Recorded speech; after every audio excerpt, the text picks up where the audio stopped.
Xin chào các bạn, hôm nay mình xin tiếp tục làm một cái video để giải thích một số cái thuật ngữ ở trên màn ảnh hiển thị radar nhé. Mà cụ thể ở đây là mình xin giải thích cho các bạn thắc mắc về câu hỏi trước.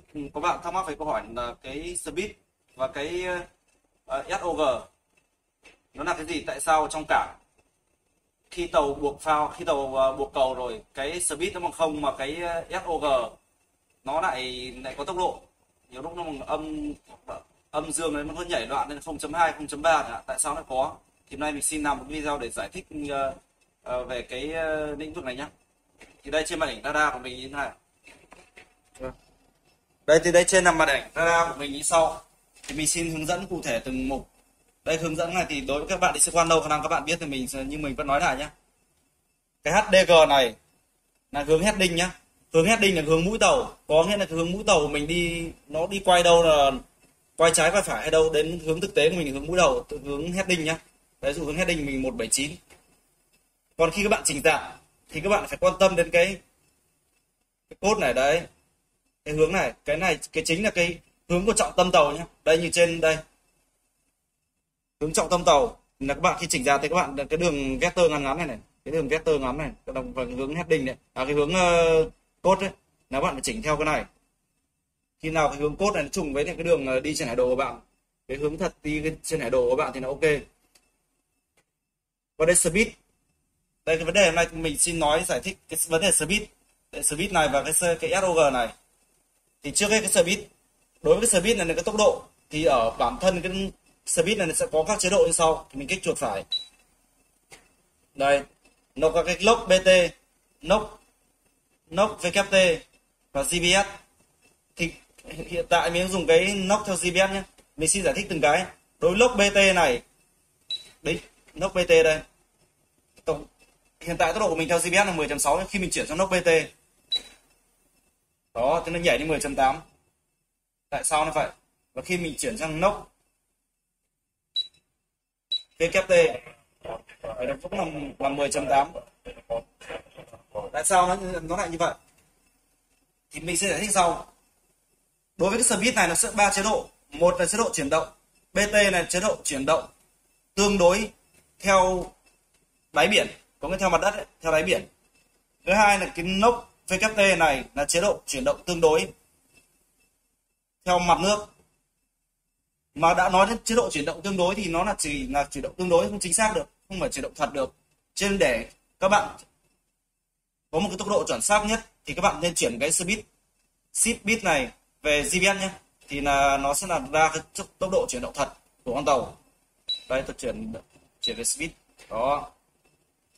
Và cái tiếp theo cái SB này, cái SOG này là tôi lấy theo GPS. Theo GPS cái SOG này dịch ra nó là speed over ground, là tốc độ chuyển động tương đối, tốc độ theo mặt đất. Mà theo ở đây là chế độ GPS, tôi lấy theo GPS. Có cái tốc độ này các bạn hiểu nôm na nó tốc độ của GPS. Đây bản thân cái trên này tôi vừa đặt cái speed này ở tốc độ GPS nhé. Mà ở dưới này cũng là tốc độ GPS. Ok, đây hai cái đang trùng nhau này, hai cái thông số này đang trùng nhau, cùng là 10.5 cả. Các bạn công nhận tôi là 10.5 cả, bởi vì nó cùng là lấy từ một nguồn GPS. Nhưng một vấn đề là các bạn thắc mắc, tại sao khi tàu buộc trong cầu, khi tàu buộc phao, khi tàu buộc trong cảng cố định vậy mà cái speed nó bằng không rồi, mà sao cái SOG này nó lại có tốc độ nhiều lúc nó 0.2 0.4 chẳng hạn? Tại sao lại như vậy? Thì mình xin giải thích như sau. Bản thân cái speed này, khi mình lấy theo chế độ GPS này nhá, bản thân speed này các bạn nên hiểu là nó là cái tốc độ theo trục dọc của tàu, có nghĩa là theo trục dọc này, theo trục dọc của con tàu nó tiến lùi bao nhiêu nó trườn theo tốc độ trục dọc. Còn cái SOG này nó là tốc độ của một điểm nhé, nó là tốc độ của điểm, mà cụ thể ở đây nó là tốc độ của điểm đặt GPS, anten GPS nha các bạn. Tốc độ, cho nên là khi con tàu nó bị nghiêng, khi tàu làm hàng nó rùng rình, nó nghiêng qua nghiêng lại thì bản thân nó sinh ra cái tốc độ điểm này, bởi vì nó tốc độ của một điểm mà, cho nên là nó sẽ sinh ra tốc độ. Các bạn không tin, khi nào tàu các bạn làm hàng nó rùng rình là nó sẽ sinh ra tốc độ. Và bản thân đây tôi sẽ chứng minh cho các bạn xem. Đây tàu tôi đang đi ổn định trên một hướng này, thì đây hai cái thông số này bằng nhau nhé. Bây giờ tôi sẽ bẻ lái nhiều sang đây, bên bên trái tôi đang không có rộng rãi, tôi sẽ bẻ lái nhiều sang, tôi cua nhiều rộng sang bên trái, thì cái hai thông số này sẽ lệch nhau. Với đây tốc độ của một đây, tốc độ trên là tốc độ theo trục dọc, tốc độ dưới theo tốc độ một điểm, mà cụ thể là điểm đặt anten của GPS. Đây tôi sẽ làm luôn. Đây tôi sẽ nhờ anh số 3 anh quay trên màn hình ra cho các bạn thấy nhé, và tôi sẽ ra tôi lái tay để tôi chuyển mạnh cái hướng này về sang bên trái nhé, để cho anh em thấy nhé. Đấy, bắt đầu sẽ nào.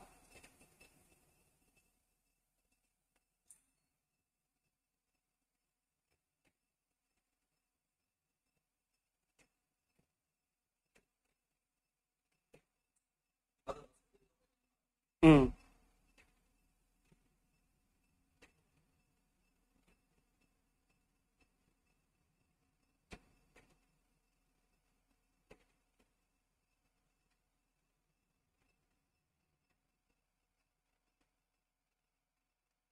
Rồi tốc độ bắt đầu giảm rồi.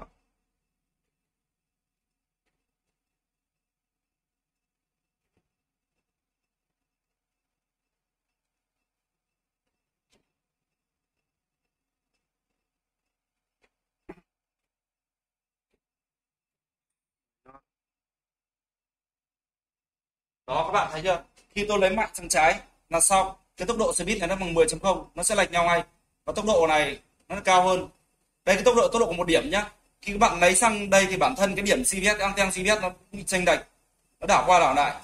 Nó đã đây hai thằng này nó lệch nhau rồi. Các bạn thấy chưa? Đó, đây tôi giải thích về tại sao trong cảng mà khi con tàu nó buộc trong nó buộc vào cầu cảng, nó cố định như vậy, mà sao cái xe buýt này bằng không, mà cái SOG này nó lại có tốc độ, nó là nguyên nhân, nó là như vậy. Đây là tốc độ của một điểm, và đây nó là tốc độ trượt theo trục dọc của tàu nhé, theo trục dọc của tàu.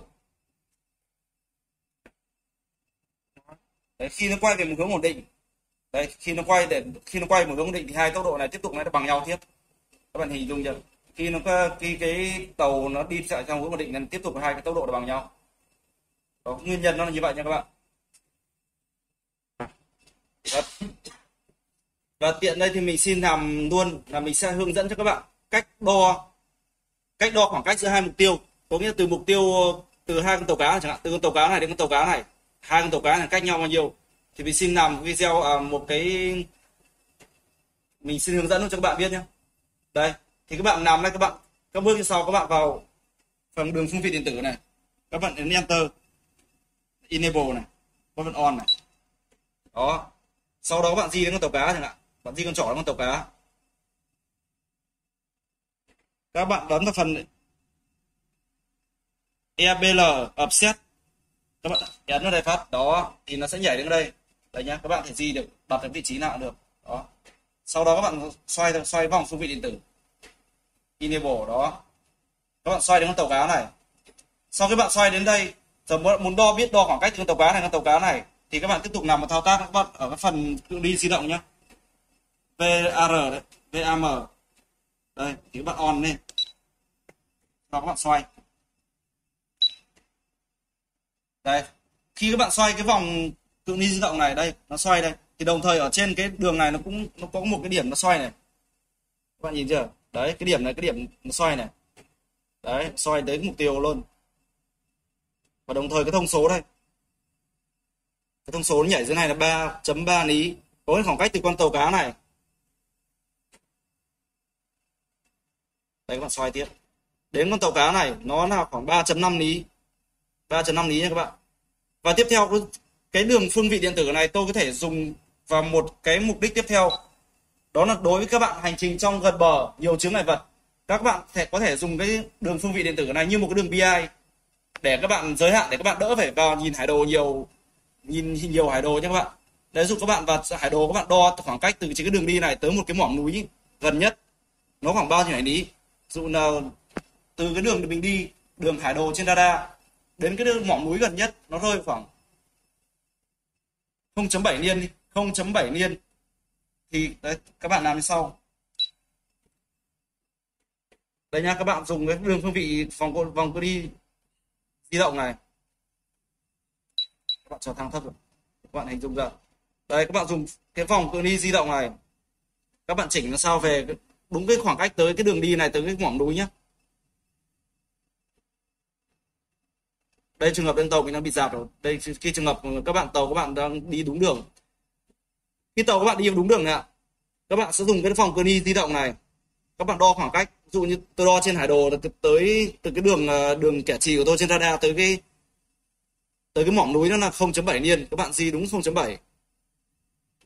Ok, 0.7 niên. Sau đó các bạn sẽ bật cái đường phương vị điện tử lên. Các bạn bật cái đường phương vị điện tử enable lên, on. Đó, nó sẽ hiện lên và các bạn sẽ đây đường này,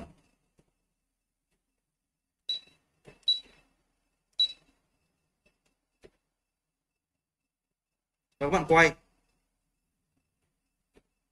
quay đường enable này cho nó song song, nó song song với cái đường của mình. Đó, nó song song, có nghĩa là xong chúng ta để nguyên vậy, chúng ta enter, có nghĩa là chúng ta cứ chạy theo cái đường này, chạy là sau giới hạn, nó đừng đi vào trong cái phạm vi này để nó đỡ nguy hiểm. Bởi nhiều lúc mình chạy đến cái khu vực có nhiều đảo, nhiều bãi cạn quá, mình dùng cái này chạy nó rất thuận tiện cho việc mình thao tác tàu nhé. Không, khu vực nó nhiều tàu cá, mình vừa phải chạy, mình vừa phải tránh tàu cá, mình lại vừa xem hải đồ, rất mất thời gian mà nó mất an toàn các bạn. Thì hôm nay video này mình xin kết thúc tại đây. Hôm nay mình cũng xin hướng dẫn về cái speed và cái SOG, cũng như là cái cách sử dụng cái đường phương vị điện tử để đo khoảng cách giữa hai mục tiêu, cũng như là dùng cái đường phương vị điện tử để chúng ta dẫn tàu, nhưng nó dẫn tàu như đường BI nhé. Xin chào.